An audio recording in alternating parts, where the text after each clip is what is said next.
All right. Should be all good to go. Live here talking Atlanta for the race tonight. I moved. Why is it not going live here? What's going on here? Okay, cool. Yeah, we are live. Just got to check. Just got to make sure. Right. Yep. Sure seems like we're live. Cool. Decided to go a bit. Decided to just go live 10 minutes early just to get some stuff out of the way since we are an hour and 55 minutes away now.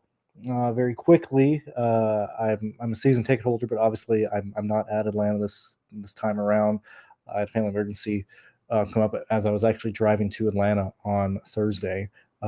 Everything's fine, at least it was it could be, but due to that, this is the first Atlanta race that I'll actually watch live, not at the track, in like 5 or 6 races or so. And I actually haven't, I don't believe, outside of the first race with the reconfiguration, I have not done a live stream for the Cup race at Atlanta.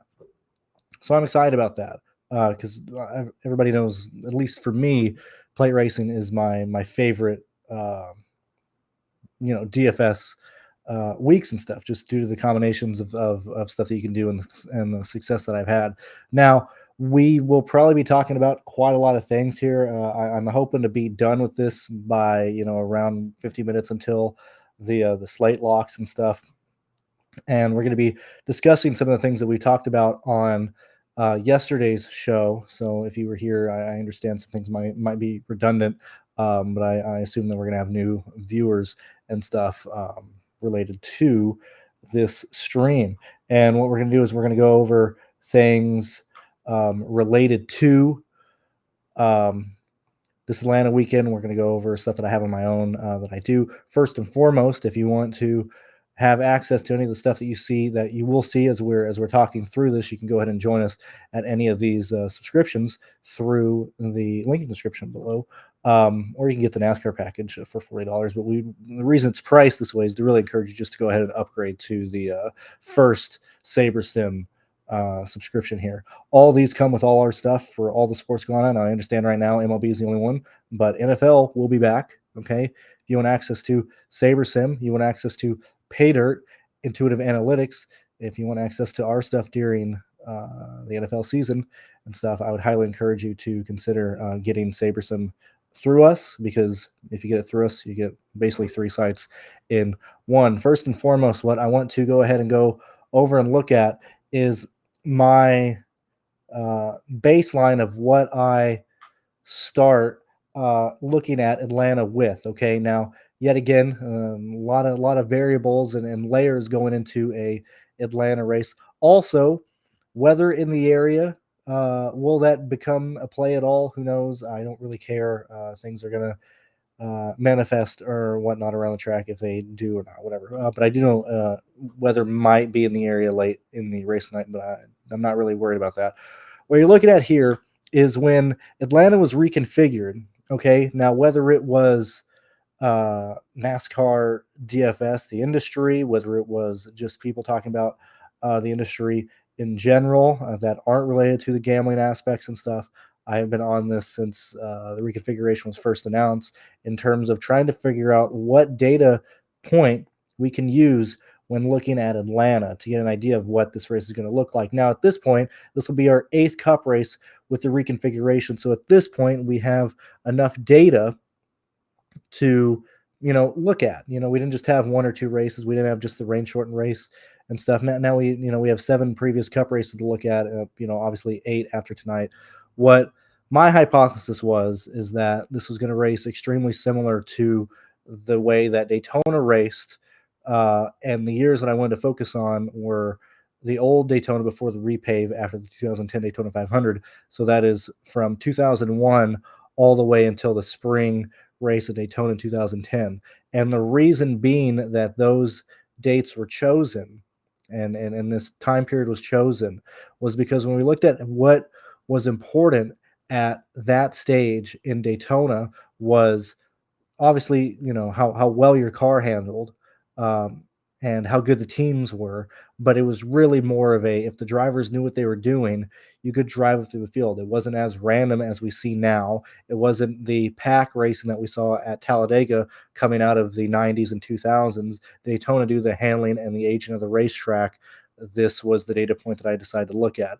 I also wanted to look at it because Atlanta was paved and planned to age much more rapidly. Okay, SMI and all these tracks saw the repercussions of repaves. Okay, and you basically kill a track for like 4 years if you just pave with normal contract workers who are doing the asphalt streets in that state, or whatever DOT area that they pave in and stuff. And so they had to go um, and purposely have this track develop bumps, have this track wear earlier, so it's not a Michigan repave, so it wasn't a Phoenix repave, so it wasn't a Texas repave, in terms of that asphalt had not aged. Okay, and this is the way that they will eventually end up repaving new tracks whenever that does come up. Now, what are we looking at here? Okay, first and foremost, yet again, because it's just a baseline of everything. Um, on your left here is obviously the starting positions here. So start is 1, 2, 3, all the way down to 43 for the years that we would run 43 cars at Daytona. And then the numbers that you see here are the finishes of that starting position. Okay. Now, because I've been successful at plate races, okay, and typically that's when we see crashes or me getting off a chalk or whatever, right? But this is the data point that I focused on the most when I was looking at those tracks and trying to determine, where ownership might potentially go or whatnot. And so, tracking it like this, we're removing the um, potential skill level that might be represented in one specific race, and also when you look at Daytona, obviously the Daytona 500 is coming off of dual races, and then the summer race just coming off a queue, and potentially we have quite a few of them that were rain shortened in the 2000s. But what we begin to see when we look at Daytona specifically is what positions are averaging the best average finish in those races specifically. And you begin to notice that old school Daytona, because yet again, we're coming off of dual races and we're coming off of situations where Evernham was qualifying up front for several years, Roush and so on and so forth. So we're both balanced with people who were trimmed out for Q, as in they started up front. And then you also had teams and indicated by, not starting up front, but having very good finishes and stuff, you know. Um, just due to survival and or having a better car and not focusing on qualifying. Anyway, as we continue to go through that, my thought process was the new Atlanta would work very similar. And also, I was the only person talking about this for years, and people might talk about it now, whatever. It's kind of irrelevant at this point, um, of who said what. But as we look at what we're seeing from Atlanta, and obviously I've added the spring race from earlier this year. And you see that Bell won the race after starting 32nd, and so on and so forth. That's what we're looking at here. Anyway, you're starting to see what the average finish of each starting position at Atlanta is, and you're noticing that those average finishes are actually getting, very, very close to what Daytona used to be. Okay. And so the idea of this was having more data points to have a better idea of where we want to chase, place differential, where we want to, if and, how far up we potentially want to start up the starting grid, because this is a plate race. And although you do have situations where we're having more individuals potentially stay up and lead a greater portion than the standard plate race, it's just about getting data points, so we're not going in blind, and so we're not just working with 8 races. We potentially have more to get an idea of what's happening. So anyway, what we're noticing, and obviously the spring race is very heavy, is very heavily carrying these back guys in the 30s, but we're also noticing here in Atlanta that, hey, the good guys in the back. Now, what does that mean? Big asterisks around good guys, because people constantly ask me, Brandon, what is a good guy, right? Maybe you come from golf. Maybe you don't give a shit about racing, whatever the case may be. That's typically one of the top 4 teams Okay, so that's Hendrick, that's Joe Gibbs combined with 2311, that's Roush combined with Penske, and that is Trackhouse. Okay, if you're considering those, you typically have, when we're labeling those as the good teams, you typically have the fastest 14, 15 cars in the entire field under the banner of those teams in some form or fashion. Okay, so that's what a good guy means. Okay. We also combine that with, and I've gone about this in other videos and stuff. Same thing with that playlist that I made talking about what I do at plate race specifically. But I did one talking about watching tape, understanding how drivers get up through the field, understanding that some drivers know what they're doing and some drivers don't know what they're doing. When we go to Atlanta, okay, you take the skills that you typically use at normal plate races, okay? But the variance and variable is that those drivers, because once you get, 3 by 3 by 3, you can't, go up through the field if you know what you're doing. Once you get locked in a line, you're just stuck there. Whereas Atlanta allows you to, if you know what you're doing and you have a skill set, i.e., people like Ross Chastain, Denny Hamlin, Ryan Blaney, Ricky Stenhouse Jr., drivers who show the ability to win plate races. And I hate using win because that automatically makes people think of we have to just play people who have won at different plate races. But that gives you saying, people who can win, people who typically are running up front in races. Okay. Um, it allows those drivers to be more in control at Atlanta versus the other tracks. Okay.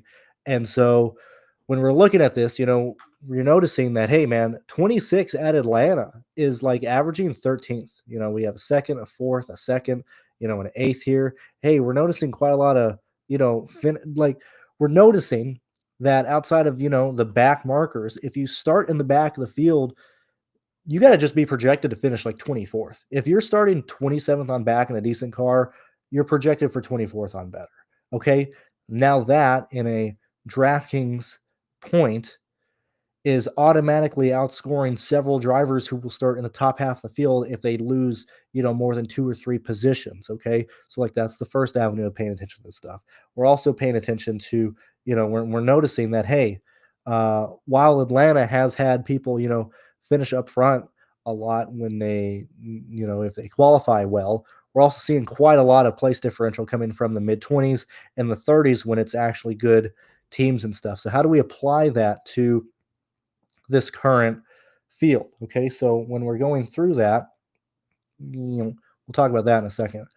And I was making sure that was working. So when we're looking at the starting grid for today, actually, before we get to that, we need one more additional kind of layer of looking at stuff. And so if you are subscribed to us, and yet again, I'm doing this because Bobby's out of town and Sheets is kind of sporadic this next week of when he's been able to do shows and stuff. So I figured the NASCAR show could stay live and not paywalled this week. That's why we're doing all three of them here. Also, an hour and 42 minutes until the slate locks for everybody. So when we're looking at the 7 Atlanta races that we've ran, okay, a couple things to note. When we look at the amount of cautions going back from 2022 to now, we're seeing 13, 11, 7, 5, 8, 10, and 11. Now, you also might be like, Brandon, this is very difficult for me to see. Can you zoom in? My answer is no. You can just buy the subscription and look at it yourself if you want to view the stuff in more detail. Like, I don't know what else you want me to say. I'm on a big-ass TV as my screen. We're looking at the amount of lead lap finishers in this race: 21, 23, 27, 23, 30, 22, 24. The amount of crash DNFs in this race: 9, 12, 5, 6, 5, 8, and 9. Okay, so that gives you an idea of kind of where we've been at and stuff. When we look at the dominator analysis, which is the primary lap leader in these races. Now, obviously, we have had, Joey Logano led 140 laps in the spring race in 2023. However, outside of the 2024 summer race last year, with 92 laps being led from Cindric, we haven't really seen anybody truly in this range. I mean, 92 from Cindric, 83 from Logano in the spring race here, but we're seeing a bit of a decrease in these amount of laps led compared to the early years. If we sort them by these years. Let me put the newest up top. So we're looking at 83, 56, 47, 25, and then last year's race 92. We are seeing a bit of a decrease from the kind of the runaways that we had been seeing before, and you're going to notice it's really segmented around one person. Okay, the secondary dominators in these races are pretty much scoring 10 DraftKings points. Now that's fast laps and laps led combined here. And so really outside of your one guy who's up front, we're not really seeing major lap leaders or anything even be in considerations here.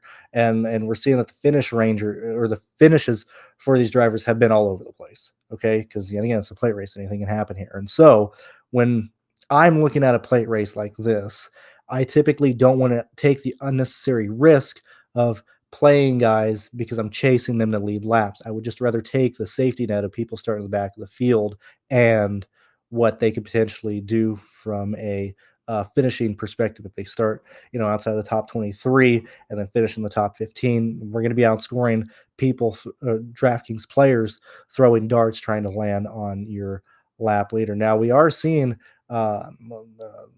second to last thing I want to show on this screen is the place differential that we've seen here. Now, you're going to notice if you go and look at this stuff, which you can hover over and see where these drivers are and who they are exactly, who is offering the biggest place differential in these races, okay? Biggest one right here, Denny Hamlin from the spring, going from 37 to 6. Hey, that sounds familiar. Sounds like something going on potentially in this race. Ty Gibbs in a Joe Gibbs car. Stenhouse.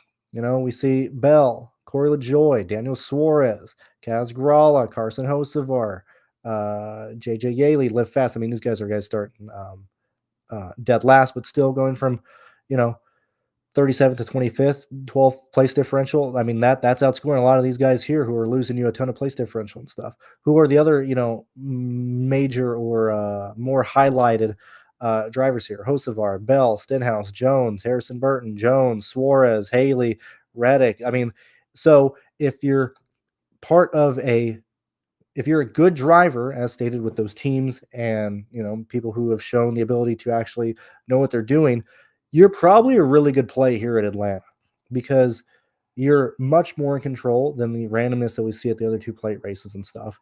And that's typically where ownership wants to follow. Now, lastly, before we move on to the other one, when we're looking at the scoring ranges for DraftKings, due to the fact that you have situations where several drivers are looking at a potential of 18 place differential points or more, we see a much higher threshold for your top 6 scores, your top 10 scores on a slate and stuff. Just focusing on 5th through 9th right now, typically we see these potentially on high 40s, low 50s on most slates when we look at plate races, and specifically Atlanta. This is just using Atlanta data.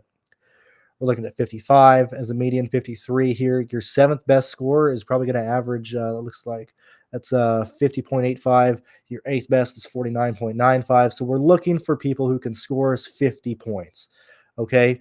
Now, with that said, when we look at the BJ McLeod going from dead last to finishing 22nd, that's good. Okay. I'm not saying that's not viable. Okay. And I'm saying this is somebody who purposely plays these individual drivers at Daytona and Talladega due to the increase of volatility that we potentially see, because I've won, pretty much my fair share of winnings by playing these scrums and these races.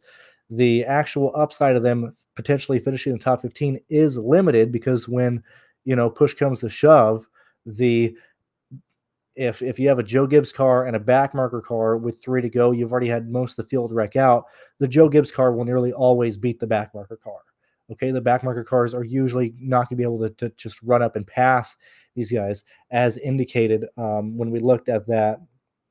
Or if you go back and watch the Daytona race where it rained in turns 1 and 2 and it took out a big portion of the field, you had both Rick Ware cars, you had the BJ McLeod car, you had several other backmarker cars that just did not have the raw speed to actually catch up and pass the bigger teams in that race, despite the fact that that's still when I won like $20,000. But that shows you the visualization of just how far back these back markers are and stuff like that. So when we're looking at, now that we've analyzed that type of stuff and looked at this, okay, we're looking at the grid here. Okay. Yet again, this is not just, you know, playing the good drivers. I mean, it can be, but we also need to be aware of what the field is doing.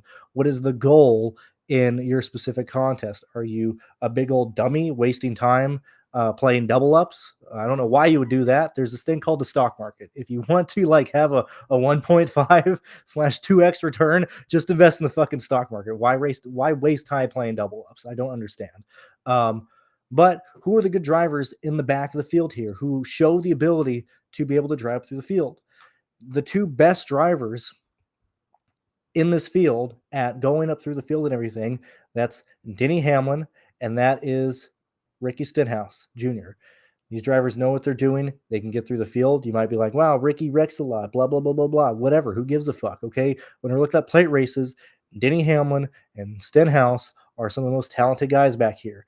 You then add Ross Chastain to that. You then add Christopher Bell to that. I mean, obviously, you won the race last year, or in the spring and stuff.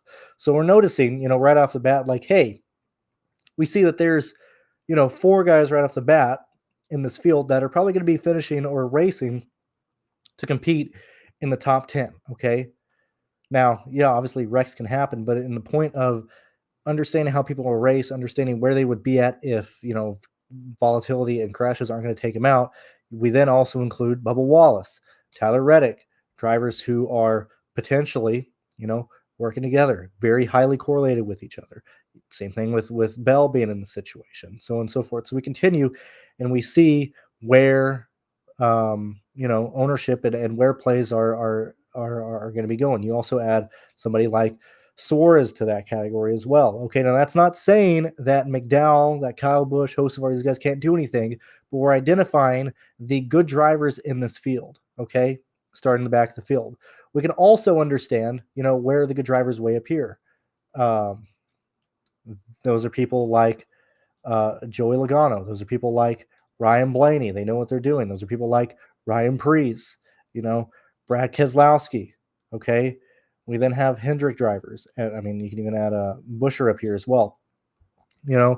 These are obviously people who are good at plate racing. Okay. Now, I'm not really focusing entirely going through everybody on the top half of the field because like we can understand that ownership will be to these guys as stated in the video yesterday. I don't play anybody in the top 10. Okay. Now, Saturday, we had Austin Hill starting second or whatever. So that's just like free low, like that. That's just free leverage on the field. But when we're at a plate race, I just don't play anybody in the top 10 due to the amount of upside that everybody in the back of the field has. I will let people in the field, pay the rake by playing anybody in the top 10. Okay. By letting optimizers throw people in the top 10 or whatever, right? Like I'm just not playing guys up there, but we're identifying who's good and who's not, right? Okay, as we continue going on, we then have people like McDowell. We then have people like, Hocevar and Kyle Busch, okay? We've seen Kyle Busch be up front in a lot of, especially in the next-gen car, we've seen him run up front in a lot of these plate races. Now, he's been involved in wrecks, but we are seeing Kyle Busch, typically not want to ride in these races. He has been up front. He's been pretty decent. Same thing with Jones and LaJoy and stuff. Okay, so we then start identifying kind of where people are at. Okay, same thing with Haley and maybe not Age Dominator to the same extent. But when we look at where people are running in these races, how they're aggressive, how they're not aggressive, do people know what they're actually doing in terms of do they make a move, are they causing wrecks or whatever? Okay, everybody in B is also showing the ability to not do anything stupid to cause crashes right off the bat. Okay, as we continue to go through, okay, you're going to notice that, like, hey, we haven't talked about BJ, Rick Ware, David Starr yet. I mean, when we're looking at where the field is going, what the actual player pool for a race like this is, it's the people highlighted here. Okay, at this point we've successfully identified the people who have somewhat type of skill and understanding. Actually, I can go ahead and remove AJ for that. We've identified the people who have some form of skill and understanding of how to race a car at a plate race. Okay.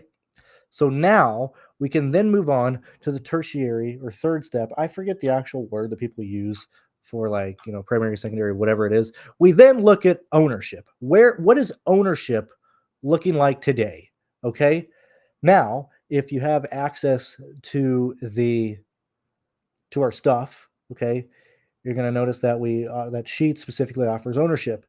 Sheets' ownership is usually the thing that I use the most because it's usually the most accurate. Okay, so what are we seeing from the ownership back here?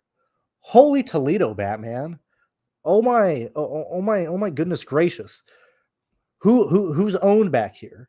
Stenhouse, Ross Chastain, Denny Hamlin, Kyle Busch, Christopher Bell, Daniel Suarez. Okay, so we see why there's ownership towards these people. Okay, understanding why people are carrying ownership, and some people might argue that I've wasted 25 minutes of your time to just get to the point of, oh, like, here's the picks and here's this. But understanding this type of stuff and knowing where ownership is at will just make you a better DFS player. Like you should be able to look at a grid at any and specifically the plate races, and know exactly where ownership's going to go. So with that, Sheets has Chastain for 40.39 ownership. At this point, that number doesn't even need to be accurate. We understand he's going to be one of the higher owned guys. We understand why he would be higher owned, and so on and so forth. So even if this ownership projection is off by a few points in any direction, we still understand that he's going to be owned and stuff. Okay, so now we can look at where lineups are going to go, where potentially people will end up playing. What lineups are you playing against? Yet again, DFS is much more than just playing people who are good plays. It's also playing against DFS players who understand that, who are also trying to, get different with higher upside to take down this contest and so forth. Like, I'm sorry if this is like basic stuff, but it's these races specifically show all the different ways you can go about this type of stuff. So now what I'm going to do, because obviously I like trying to get different, especially in a cup race today where it's a plate race, 100 grand up top, 23,000 lines, and a race to where we're seeing a lot of chalk outside the top 25, even regardless of what happens up here. Hey, Logano's carrying ownership because you're going to have morons playing the pole sitter. Hey, Blaney's going to carry ownership because, you have guys up here and whatnot. But even with the fact that we're going to, these anybody who plays anybody in the top 10 is paying the rake, we still have to compete with the gigantic chunk of DFS players playing these drivers here. So what can we do? Okay, the first point that we can do is understand what lineups are being played. Okay, you can do this by either have a projection source that you trust. Okay, so that's the first way. We can look at SaberSim. So even if you don't trust SaberSim one way or the other, they are the most used tool in the industry right now. They've overtaken all the other optimizers and sim tools out there as the leading tool. Hey, that's kind of why we're partnered with them. So you can use their stuff to see what they're putting out. Okay, for the I'm not going to use the words casual, but potentially people who are just throwing lineups in from the CSV from what SaberSim puts up, or maybe they aren't putting in the research and they're just going off of what SaberSim is doing. Whatever the case may be, understanding what the field is doing, okay, and then analyzing the risk tolerance of, do we want to be with the field? Do we want to get slightly different, or do we want to get completely different from what the field does? So the first part of this would be, I'm looking at my projection sets. Okay, now yet again, the way that I do projections here is we are looking at the highest projected guys here. Why am I showing these lineups? Well, one, because I know what I'm doing. Okay. That's why I'm here. That's why I've been doing this since I turned 18. I trust my numbers, right? And that should allow me to see where people are going. Now, I have Byron as my highest projected guy here, just because I like Byron, and I specifically wanted to see what he was at. But you're going to notice the second and through pretty much the top 10 drivers are Hamlin, Blaney, Wallace, Bell, Hocevar, Reddick, so on and so forth and stuff. And this represents what they realistically should end up scoring at the end of this race. So what we can do here is, went ahead and built my lines. I sorted by the top projections, and look at the top 2,000 lineups for this, because obviously I'm higher on Byron. Actually, we'll keep this on actually to show you the extent of what I mean here. So if my stuff is good and should represent not only my thoughts on where people are at, but then also represent and accurately represent projected ownership towards these people. If you sort by raw projections, your top lineup based on my stuff is William Byron, Denny Hamlin, Hocevar, Bubba Wallace, Stenhouse, McDowell. That seems like a really good lineup. Okay. Now, yet again, that's biased towards me having Byron ranked so high. If you remove Byron because maybe other people aren't there, you're going to have situations where it's forcing Ryan Blaney, where it's forcing other guys in and stuff. I want to try and get an idea. So, like, here's an example, right? We've been able to understand yet again, because this is my stuff that I use. I understand where my bias lies in the projection set. Not even a bias, but like I have I have Byron competing to win today. So understanding that is where I'm leaning and not the probably realistic outcome. Removing him and removing Byron, or removing him and removing Blaney, because I'm not playing anybody in the top 10, and I'm understanding potentially how the Byron might be influencing my sorted lineups here. When I remove those two, I then get lineups that are projected to score very well and that are very safe, that I would expect the field to at least consider playing. Okay. And this is the first top one right here is Hamlin, Bell, Hocevar, Suarez, Wallace, and McDowell.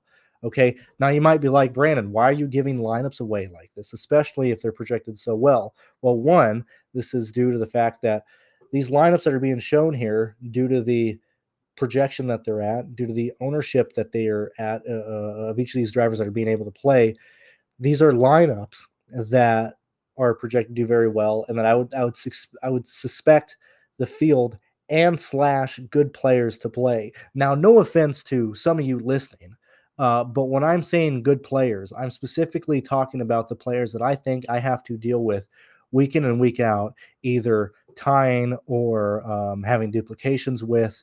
And usually that's a group of about like 15 DFS players that I'm considering when I mention good plays and stuff. That could be anybody like Drew Schroeder, Win the Race, Sheets, Astukas, ASC, Sterling, drivers or people that I know I have to compete against directly, on top of the massive contests and stuff.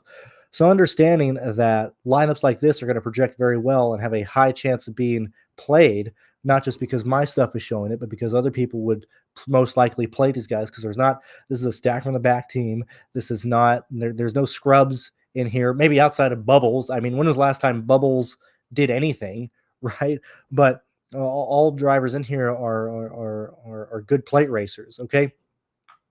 Continuing on with that, I can also see realistically kind of where, on top of having an ownership number from Sheets and an ownership number from SaberSim, I can also just view kind of where things would be at my own exposure rates, and this would yet again back up. Hey, Hamlin's probably going to be really popular today, right? Bell's probably going to be really popular. Excuse me. These guys back here are probably going to be really, really popular. Hamlin, Bell, Wallace, Hocevar, Reddick, Logano, Stenhouse, McDowell, Chastain, Kyle Busch, probably your higher projected guys here, right? So I can go through and look through these lineups and see, hey, maybe I like this lineup, but I want to get different in a few places. Maybe I'll take one of these guys out and then play Cody Ware, or I'll play Eric Jones, or I'll get different. I'll try and make unique lines out of good lines of my own stuff. Now, that's typically where I stop, but we can continue on, because yet again, this is a live show. So if I go ahead and just run, yet again, our purpose of this is focusing on where the field is going to go. Okay. Where potentially is the field going to be building lineups? Okay. So if we look at what SaberSim is specifically giving us, and yet again, this is all different stages of understanding what players are doing, understanding what lineups you're specifically competing against. Okay, this is how you go about playing DFS in any serious matter, and instead of just sitting on a toilet making lineups really fast. Now I'll do this in two forms. I'll do it both the SaberSim projections and then the contest sims, because I also want to be aware of what the contest sims are potentially pushing out and stuff like that with these drivers and stuff. I do appreciate the 63 you being here. I do appreciate the 13 likes. If you guys do find this video helpful in any way, do consider join the website, consider joining the Discord, which you get access to with any subscription, or simply just like the video if you want to show any love and support. I thought I had a message on Discord. I do not. Sorry. So now, when we're looking at, hey, what is SaberSim?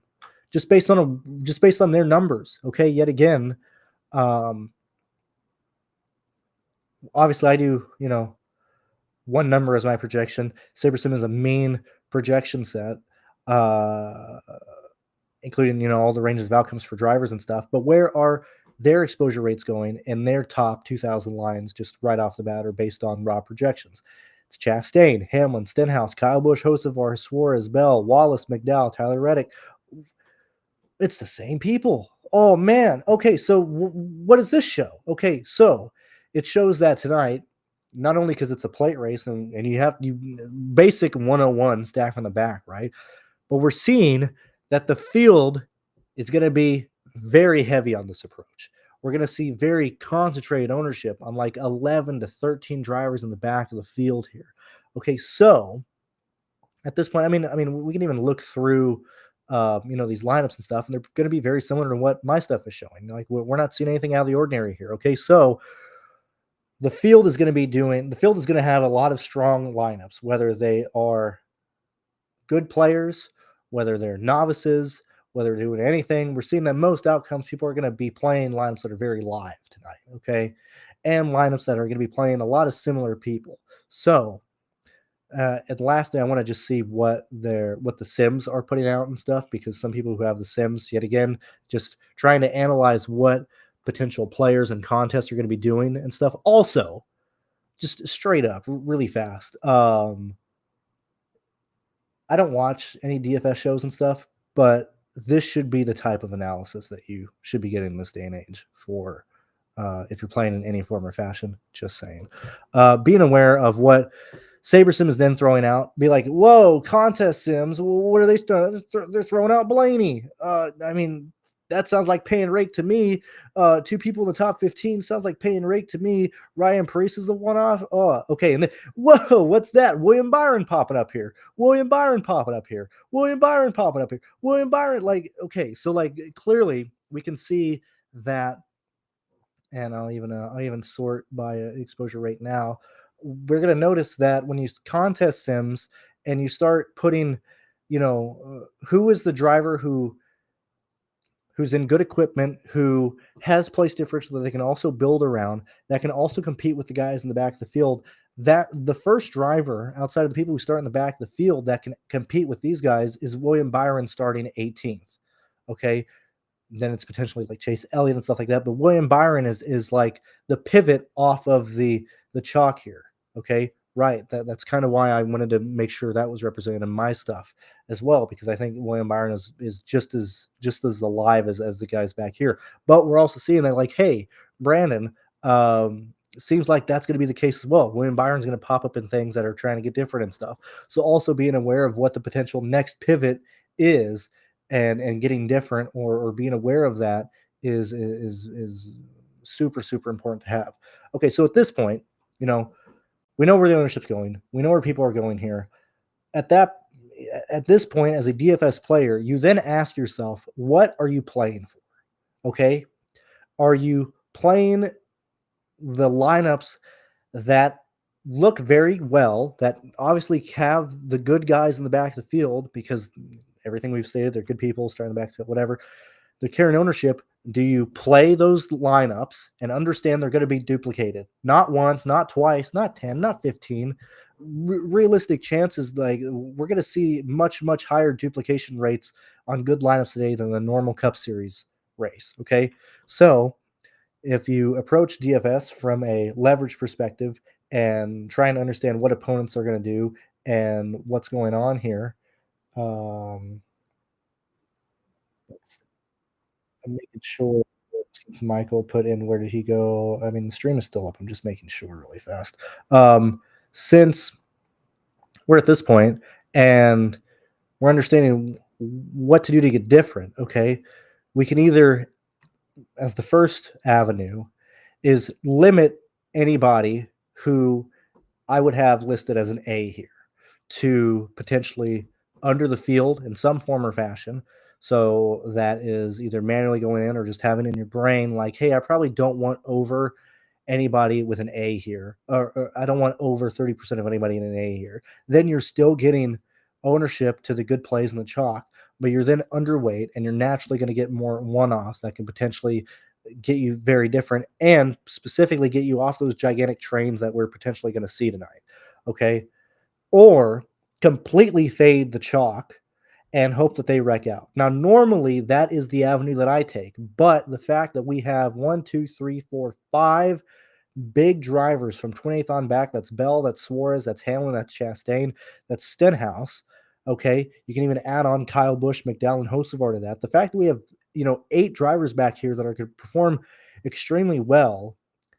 I don't think this is the race where you just want to fade all of those drivers, okay? Because it's very unlikely that all of them will run into issues, okay? Now, if it's Daytona Talladega, you can because they're all projected to run up front, and we typically see crashes happen from the third, fourth, and fifth position, causing collateral damage between the fifth and like 14th position.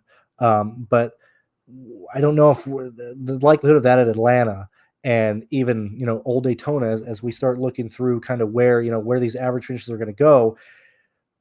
These are probably areas that we probably still want to play. Okay, so uh, those are the avenues of: do you play the chalk? Do you slightly get different, or do you fade the chalk completely? Okay, I would very much lean today. As we've at this point, we use this to understand where people are on a skill level in terms of driving and stuff. Who do I like today to get different specifically? Or who are the people that I would want to have more ownership on than the rest of the field? Okay. Those drivers are specifically Corey LaJoy, Jones, Gregson, Hocevar, McDowell, SVG, Connor Zilich. Um, I'm gonna try and be over the field on these 1, 2, 3, 4, 5, 6, 7 drivers. Okay, being over the field on these 7 drivers then allows me to make sure that I don't really have anything over like 25 or 30% on these drivers here. Because if these individuals work and they go through the chalk drivers go through, that is, you're dealing with a lot of trains, and uh, even if they perform well and you still use a one-off, it's very likely that those one-offs are also being used as well. Okay, and so really, in a race like this where ownership is centered around so many good drivers in the back of the field, I mainly want 3 one-offs or 3 guys who are much lower owned compared to other people around them. And specifically, like we look back at the spring race last year. You had the 32nd. Look at all the people who finished in the top 10 back here because they're good drivers. You had 1, 2, 3, 4 drivers who started outside the top 30, finished in the top 10. You then include 26. We're looking at 5 drivers. Okay. Yet again, we get a lot of good players or good drivers starting in the back of the field here at Atlanta. So we really can't afford to just flat out fade these guys like we would at a normal plate race. Okay. Or, which I like as well, or play the chalk heavily and have 2 of SVG, Connor Zilich, BJ McLeod, Cody Ware, and David Starr in your lineups, just to get drastically different, or not even different, just to try and have a unique lineup. That's the main thing we're focusing on this week. Okay, usually we have much better drivers starting in the upper, up half of the field between 10th and 11th. We really don't have that this week.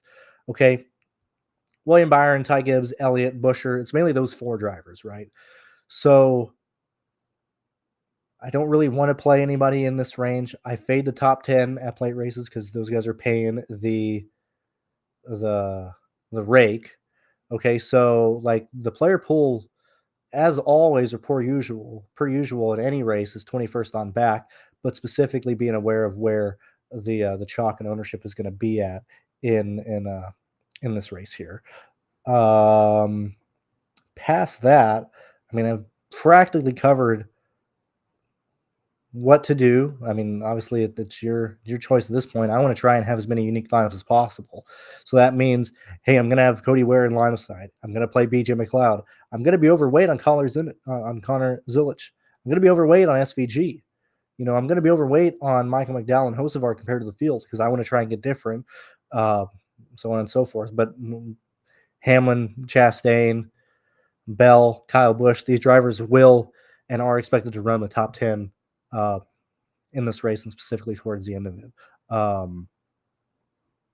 But at this point, gone over this, we looked at the lineups that are expected to be played, or the types of bills that are going to expect to be played. We looked at the specific ownerships of where drivers are going to be owned and stuff like that, or what drivers should be owned and stuff. And I do believe that's that's everything. Alexander, I'm glad you liked the show.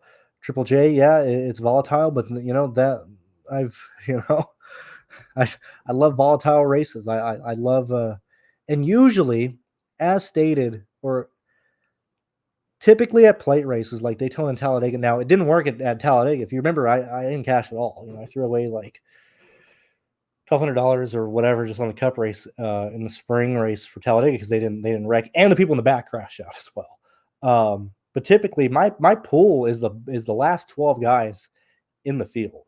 Okay, just unfortunate. That's also what the field is doing in this one here. But let's see what else. BVB, happy to see you. It's been a while. I'm with you. Best of luck in terms of cashing. Always happy to see you drop back in. I know I didn't answer JJT's question. How much Stenhouse is too much? Probably anything over 40%. I would probably want 35% Stenhouse. I would just want to be under the field. Probably like 30 to 35% Stenhouse, 30 to 35% Chastain, 25.